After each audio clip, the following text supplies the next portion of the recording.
Phú Lam xin kính chào quý, bà con đang theo dõi kênh bình luận viên Phú Lam. Sau đây là chuyên mục tin tức quốc tế, nơi bà con mình cập nhật những chuyện động trời từ chính trị tới kinh tế. Từ châu Âu tới châu Á, từ chuyện UAV tới chuyện NATO. Nghe mà tưởng như đang ngồi giữa chợ mà bàn chuyện thế giới. NATO gom máy bay như gom rơm trước bão. Mới đây, Bộ Quốc phòng Anh tuyên bố sẽ điều tiêm kích Typhoon của không quân hoàng gia sang Ba Lan tham gia chiến dịch của NATO nhằm bảo vệ sườn phía đông liên minh.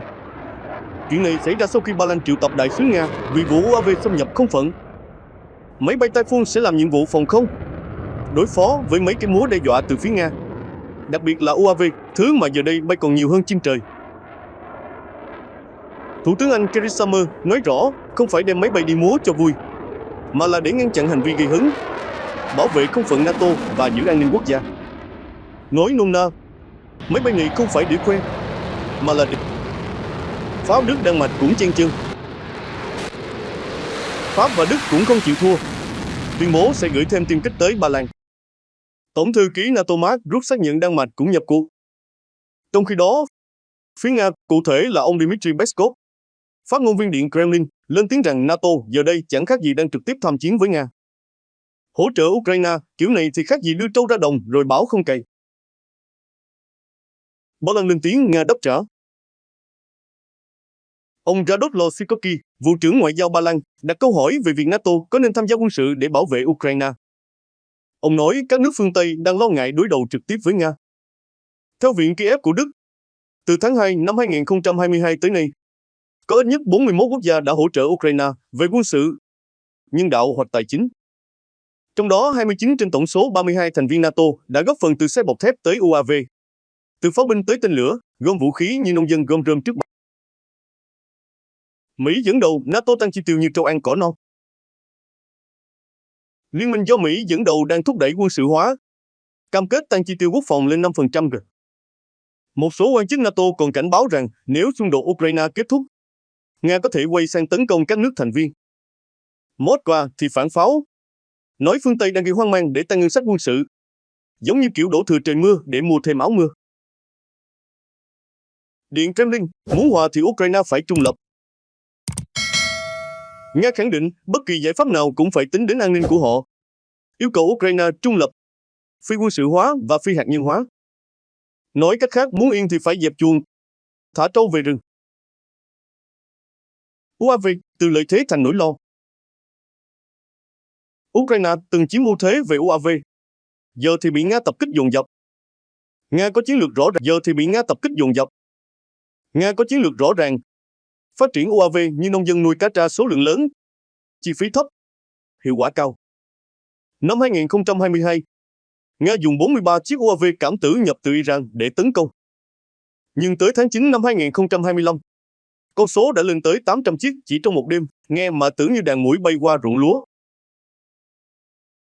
Nga sản xuất UAV như làm bánh tráng. UAV cảm tử giờ được lắp ráp nội địa tại 2 cơ sở lớn, có sự tham gia của chính quyền địa phương. Nga còn phát triển UAV chiến thuật, thay đổi chiến thuật và công nghệ để gây áp lực lên Ukraine. UAV bay theo bầy đàn, đường bay lắc léo, tránh cánh đồng chống trại, bay qua sông rừng như trâu lạc đường, khó mà bắt được. Chiến thuật UAV giả thật lẫn lộn. Nga còn tung UAV giả làm bằng bột xốp và gỗ sương màu để đánh lừa phòng không Ukraine. Khi vào đô thị, UAV càng khó bị bắn hạ vì vướng nhà cao tầng, giống như bắt chuột trong kho lúa, dễ bắn nhầm. Số liệu UAV Nga vượt mặt Ukraine. Theo ông Michael Coman, chiến tranh đã bước sang giai đoạn mới với UAV. Năm 2025, Nga đã phóng hơn 34.000 UAV tấn công và mồi nhử, gần gấp 9 lần năm 2024.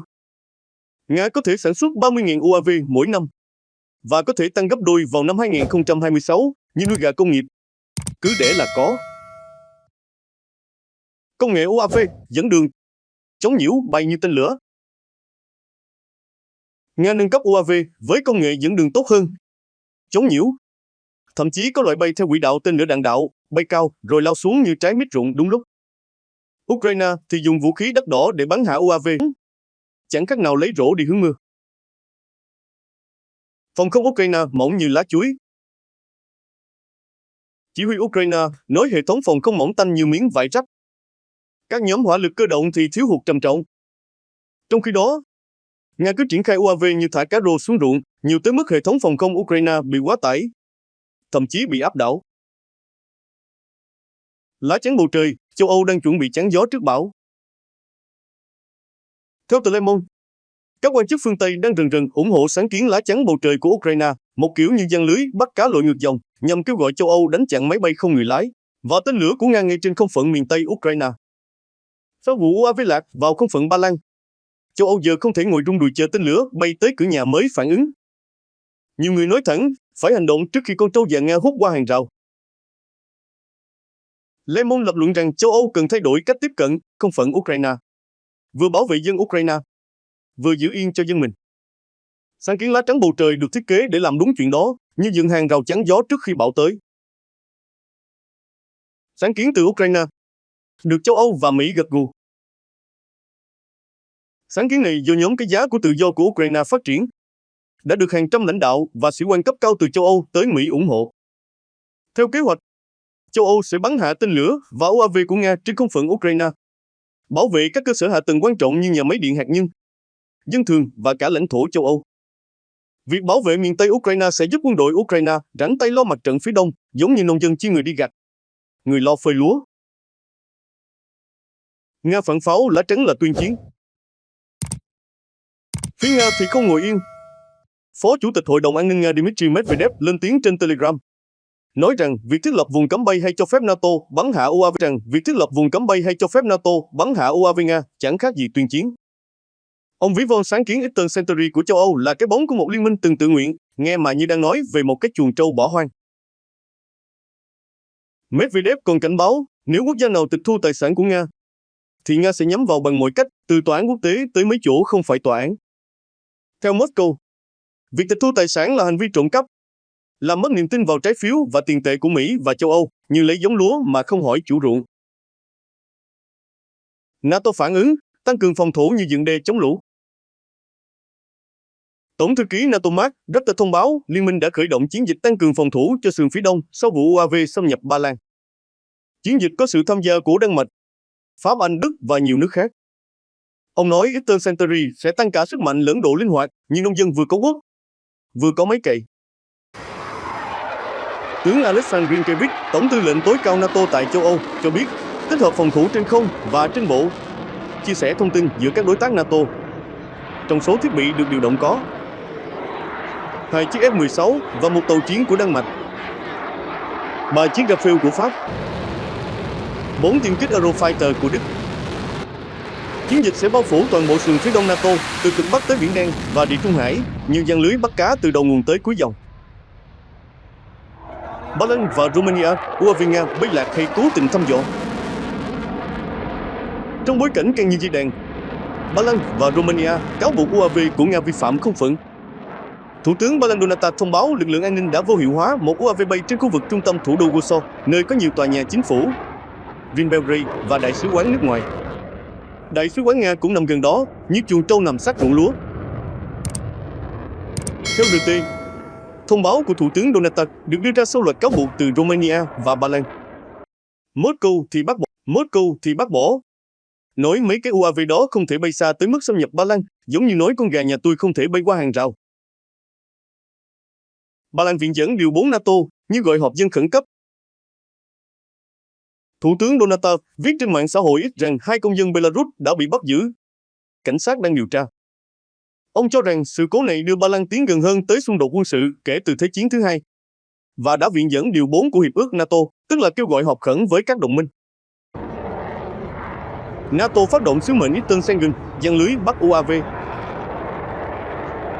Đáp lại, NATO phát động sứ mệnh Eastern Schengen nhằm hạn chế khả năng Nga can thiệp không phận. Trong khuôn khổ sứ mệnh, Cộng hòa Séc cung cấp trực thăng Mi-171S. Anh triển khai tiêm kích Typhoon. Đan Mạch điều động 2 chiếc F-16 và một khinh hạm phòng không. Pháp triển khai 3 chiếc Rafale.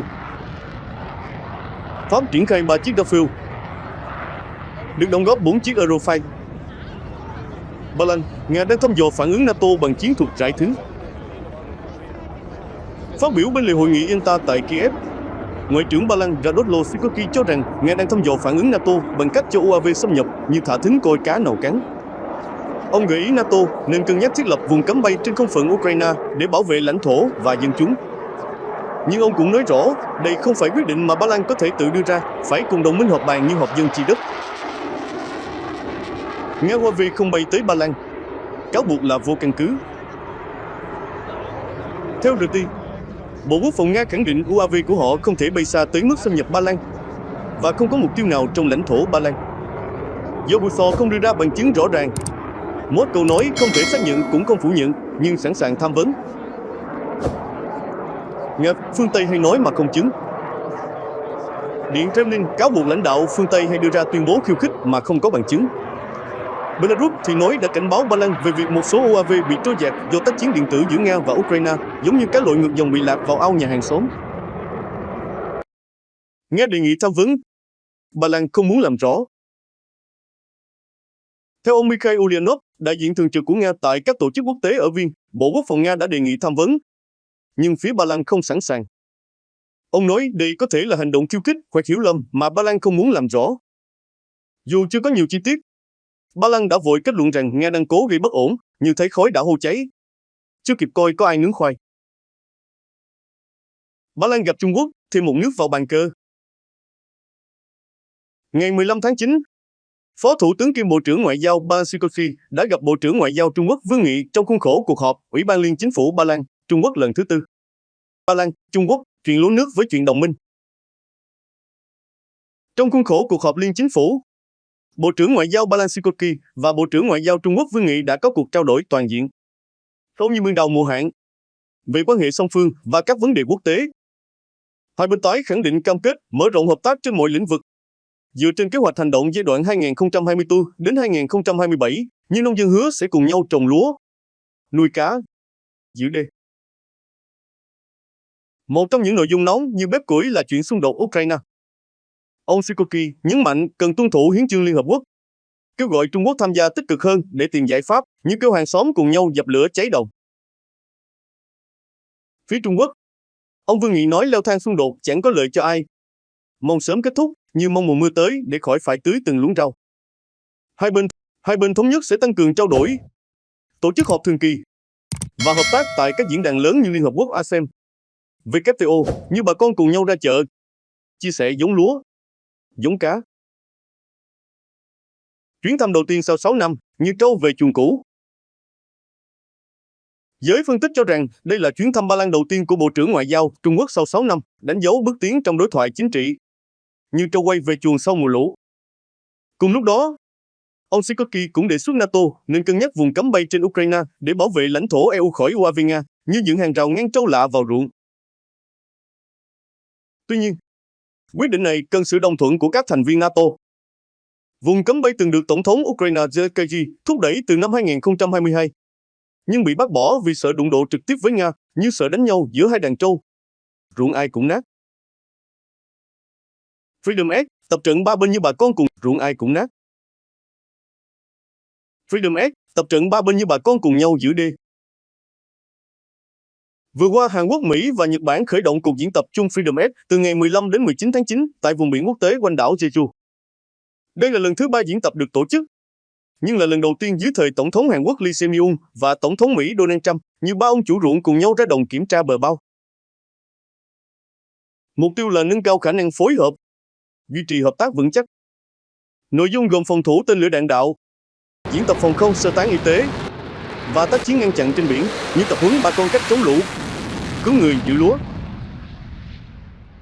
Sao bạn ai rừng mở tập trận hạt nhân như rào chắn điện tử.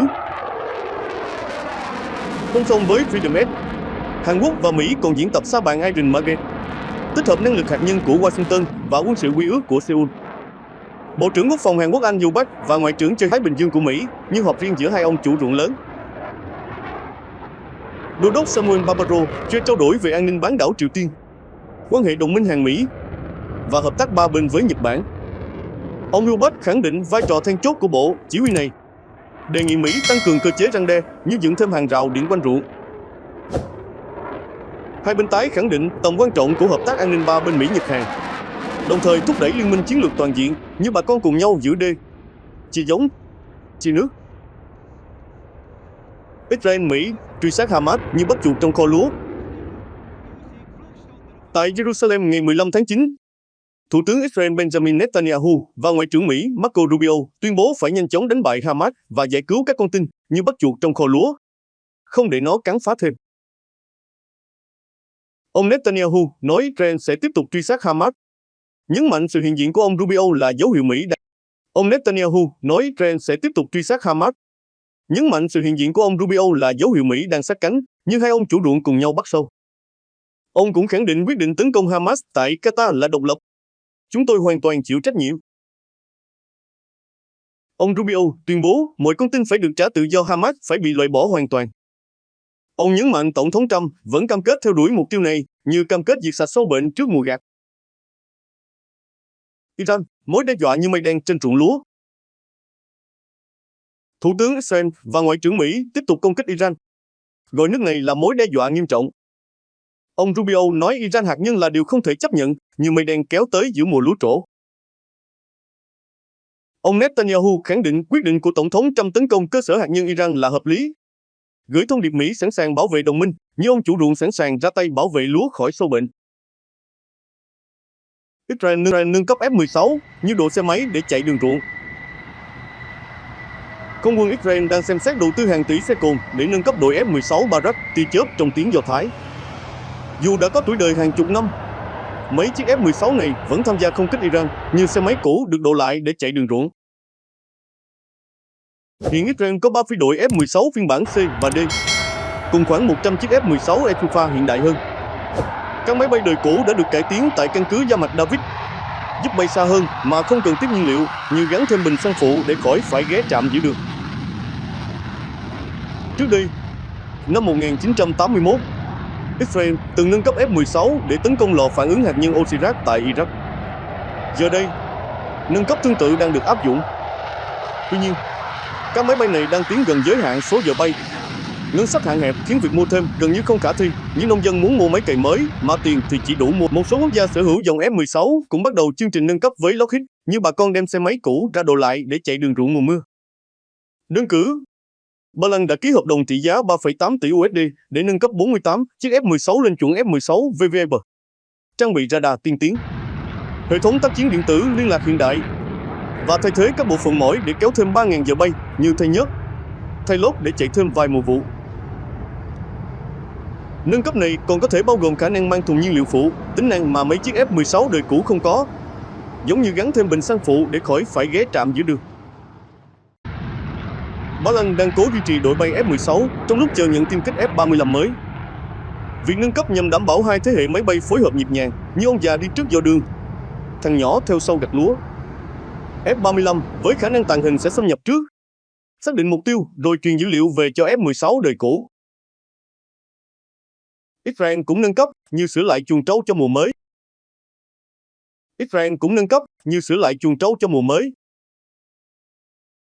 IAF, không quân Israel, đang đánh giá quy mô nâng cấp cần thiết cho đội F-16, dựa trên yêu cầu tác chiến và ngân sách, như tính toán xem sửa chuồng trâu hay xây mới.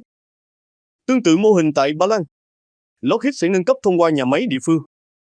Tại Israel, Tập đoàn Công nghiệp Hàng không Israel sẽ đảm nhiệm, dùng thiết bị hiện đại nhập từ Mỹ, như mua giống lúa tốt từ nước ngoài về trồng tại ruộng nhà. Trong cảnh cáo Hamas như ông chủ ruộng dần mạch kẻ phá hoại. Mới đây, Tổng thống Mỹ Donald Trump đăng trên mạng xã hội rằng ông đọc tin Hamas dùng tù nhân làm lá chắn sống giữa lúc Israel ném bom Gaza. Ông viết, tôi hy vọng lãnh đạo Hamas biết họ sẽ phải đối mặt với điều gì nếu làm như vậy. Đây là hành động tàn bạo. Đừng để điều này xảy ra. Nếu không, tất cả sẽ bị hủy bỏ. Thả con tin ngay. Chủ ruộng dần mặt kẻ phá hoại. Nhưng với việc hầu hết thủ lĩnh Hamas đã bị tiêu diệt, chưa rõ ông Trump sẽ trừng phạt bằng cách nào. Israel tập kích Doha như thả lưới bắt cá giữa ao nhà người ta.